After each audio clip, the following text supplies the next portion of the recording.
Hey guys, welcome back, or welcome if you are new. I hope you're having a great day. In today's video, I want to share another perimenopause journey update, if you will. I was actually not planning on sharing another update until the beginning of December, which would actually be the 1-year anniversary of me starting HRT, or hormone replacement therapy. However, I just received another bill from one of my many doctors this morning, and it kind of reminded me that I did have a somewhat important appointment about a month ago that I never really kind of addressed. And this particular issue is related to my hormonal changes.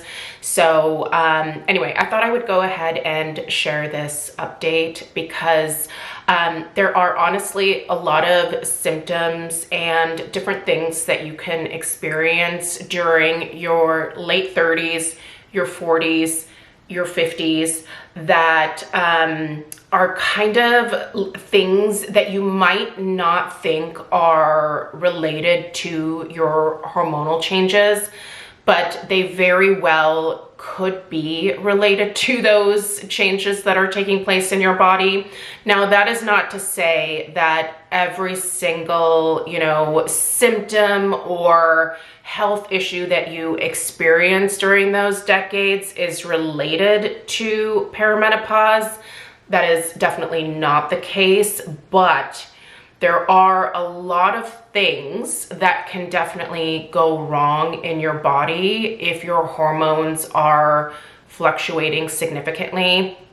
I don't think that there is enough stress put on the fact that your hormones play a huge role in your overall health and well-being.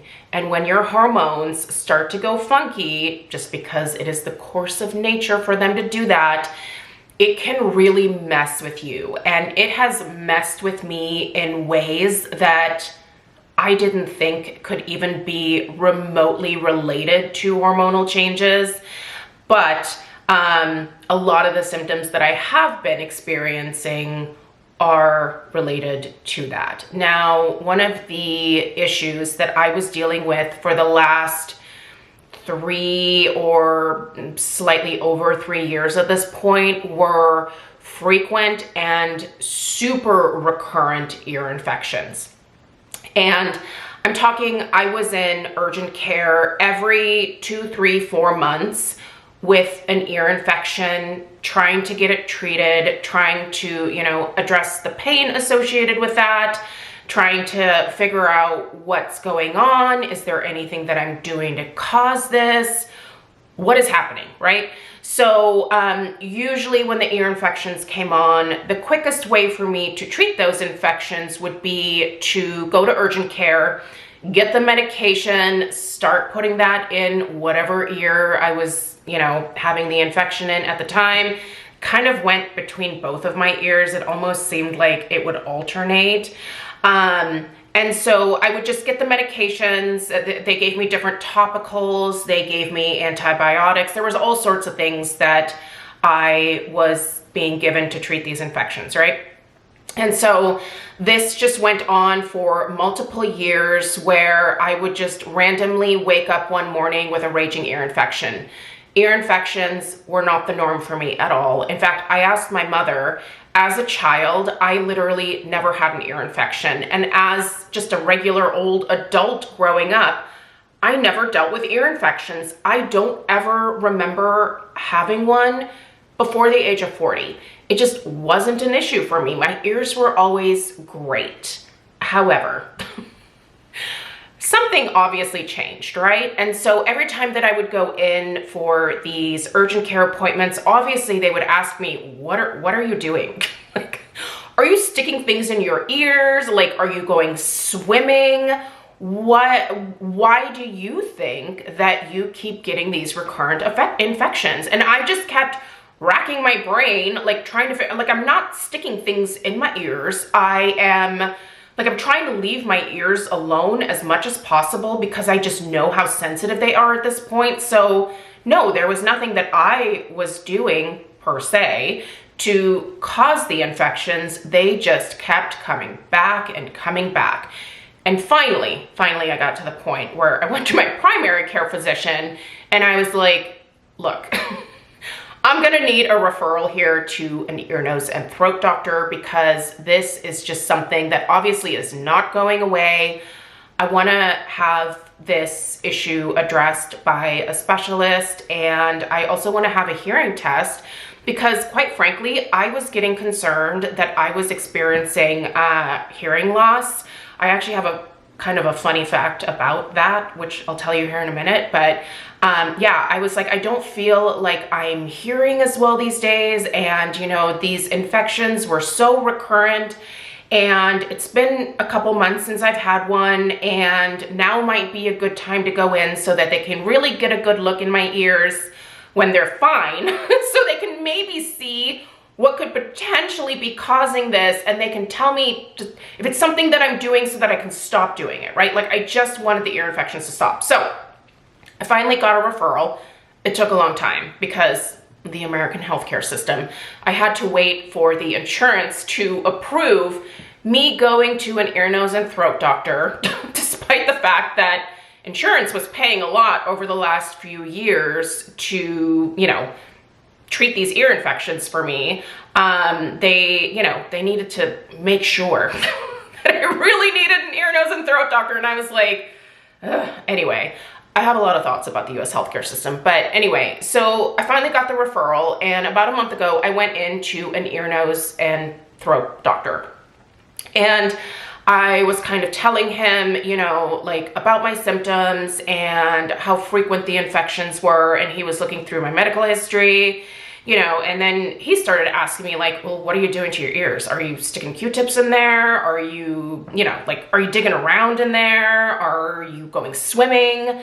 Are you not drying your ears after you get out of the shower? You know, just asking me all of the questions that all of the urgent care people had already asked me. And I was like, no, like, I swear to you, I'm not doing any of that stuff. I don't know why this is happening. I am in perimenopause. I did mention that. And, you know, like, I have never had a history of ear infections. You can look through my medical history. It's in front of you there on the computer. And, you know, he's looking through everything. He's like, yeah, up until a few years ago, like, we never treated you for anything like that. So I don't, what's happening? And I'm like, well, this is why I'm here. Honestly, he was at a little bit of a loss. Like, he went digging around in my ears, and, you know, he was like, well, your eardrum looks fine. The inner ear canal, you know, looks fine. Your outer ear canal just looks fine. Other than, I guess, hormonal changes, I don't know what could be causing this. You know, I would love to see you in this office when you have an active ear infection. You know, maybe we can, if we can squeeze you in, we can see it while it's actually happening and maybe be able to diagnose it a little bit better. But as of right now, I see absolutely no reason for you to be getting these infections. And I was like, okay, great. So nothing you can tell me? And he's like, no, I mean, we'll do the hearing test and we'll see if that shows anything. But like, I cannot see anything looking inside of your ear, looking through your history, looking through all of this stuff as to why you're dealing with ear infections. And so I was a little disappointed by that because I really thought that this guy would give me an answer. Also, after he was done with my ears, they kind of hurt a lot because that guy was like digging around in my ears. So immediately after that, I went, and in the same office, they did this hearing test. And here's an interesting fact. I have not lost any hearing at all from these ear infections. I feel like I have, but I actually have not. In fact, my hearing at almost 47 years old is actually better than most people my age, which was a little surprising to me because I used to love going to concerts when I was younger. I love listening to loud music. I listen to music with my earbuds in, and I crank that music up because I like to drown the world out when I'm working out. So I really expected, just based off of like my history of going to loud events and not using ear protection, that my hearing would somehow be affected from that potentially. But the lady was like, I see you have better hearing than I do, and we're the same age. And so she was like, you have no hearing loss whatsoever. Your ears look great. And I was like, well, that's good. I mean, that was, you know, like, I really was afraid that I was starting to lose my hearing a little bit, but not a thing. So I essentially left that appointment from that, you know, talking to that specialist with like no other feedback other than, well, it sounds like, you know, it's just hormonal changes, and hopefully being on HRT now will lessen the infections, but you know, we'd love to see you back here when you have another active infection, so give our office a call. He also told me, and I totally bought one, he was like, also, if we can't squeeze you in, if you could go on Amazon and order one of those ear cameras, you can actually just send me a picture through your MyChart thing, and I can take a look at it that way. And I was like, okay. He was like, don't go digging around in your ear. Just buy it for like the camera purposes. And so I did that. I got home that day from that appointment and I ordered one from Amazon. I will link the one that I got down below. And I was able to then just every day take a quick peek inside of my ears to make sure there's no like redness flaring up or anything like that. It's actually kind of interesting to see the inside of your ears because obviously we can't look inside our own ears. So that was kind of fascinating. But yeah, so now I have this little ear camera situation so that the next time an infection pops up, if they can't squeeze me in, because they are a really busy office, I can just take a picture and send it to the guy and he'll try to see if there's something that he can see during an active infection that might point to some other cause. But he said at this point, I think it's just because of your hormones. So listen, if you are dealing with stuff going on with your ears, you're not going crazy. Your hormones can affect so many different parts of your body. So don't suffer. You don't have to. Go talk to your doctor. Obviously, this will require a meeting with your physician, but yeah, you don't have to suffer through, you know, all of these recurrent issues that you might be dealing with. For example, recurring bladder infections, also a symptom of perimenopause. I actually, maybe I did update this, but I ended up getting some vaginal estrogen prescribed to me as well, because I was also starting to get very recurrent bladder infections. And if you've ever had one of those suck. And you cannot let a bladder infection go because that can travel up to your kidneys, can cause all sorts of damage. So you never just want to let these things go because they can just compound the problem in the future. So make sure that whenever you are experiencing something that isn't normal for you, that you tell your doctor about it. Even if you just make your doctor put a note in your medical file about it, start building a history of these things. Write these things down in a journal yourself, put a date, and then, you know, every time you have a recurrence, pop it in that journal, and then be prepared with that information when you go to your physician. And that will give them a little bit of a head start in terms of like, you know, specific timelines and how long these different things are happening for, whether they resolve themselves, yada, yada. But yeah, listen, there's just a lot of changes that are probably happening in your body at this point. And one of the things that honestly, one of the reasons that I keep making these videos is because I have noticed such a big difference just in my own well-being since starting HRT. It hasn't even been a full year yet, but within, I would say, a couple of months, I felt immensely better. I'm talking, it was a night and day difference. And this was only after a couple of months. And as I have been getting closer to December now, which is the 1-year anniversary, I can tell you that for me, starting hormone replacement therapy has made a big difference. Has it completely alleviated everything? No, not necessarily, but it has made everything so much more bearable and has really allowed me the opportunity to kind of just have a little bit of a break, right? Like, I feel like for the most part, as long as I am on a little bit more of an even keel emotionally even, I feel like I'm better able to address any of these things that are popping up. But like, I was so frustrated at some points over the last couple of years that I would just cry some days, right? Like, I was getting frustrated with my doctor basically saying like, oh, you're too young for hormone replacement therapy. We'll put you on it in a few years. You should be fine. It took me a long time to convince this woman. And I really like my doctor. This was the hard part for me because otherwise she has been fantastic for all of my other care. But she just was very conservative about hormone replacement therapy. And once I just kept going back and just, you know, bringing her more of these issues that were popping up, finally, I think she just kind of relented. And honestly, she said it was probably a really good decision for me to keep bugging her because based on the fact that I haven't been in there like every couple months, she's like, things are obviously going better. So I will probably need some adjustments as the next few years go by with my current dosage. If you are curious about exactly what I'm taking, the format of HRT and all of that stuff, there are videos on my playlist on my main channel page, so you can go check all of those out. I don't want to necessarily address that in this video, but there will be a time where I will have to make adjustments. I'll always update you guys when that happens. But as of right now, I feel like I'm on so much more of an even keel.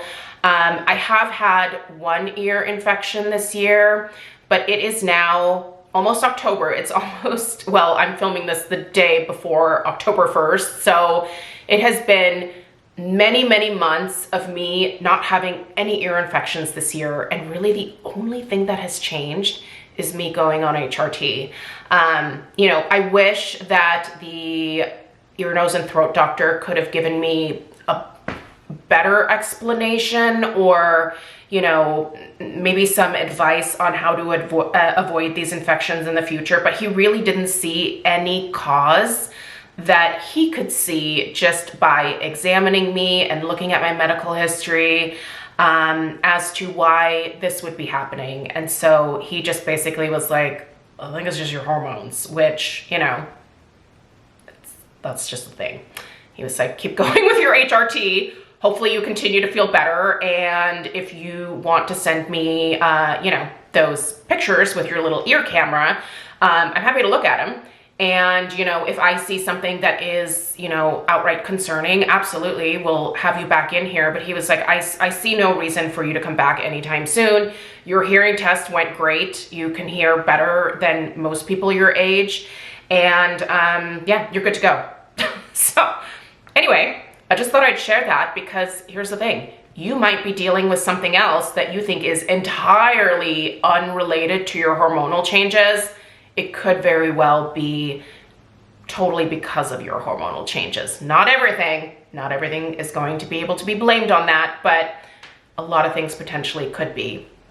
And if you are willing to, and if you're a good candidate for hormone replacement therapy, I am a huge advocate and proponent of it. It has made me feel immensely better. You do not have to suffer. Please go seek help if you feel like you are struggling, especially if you are in your like mid to latter 40s. I feel like this is the time when the vast majority of my friends are really starting to go through these things, and it can be incredibly frustrating. It can be isolating. It can make you feel very defeated. But please know there are treatments out there. It might not be HRT for you. You might need to look at something else depending on, you know, your genetics, your history, all of that stuff. but don't just suffer in silence. If you are continually dealing with issues and you don't know where they're coming from, you need to go talk to your doctor.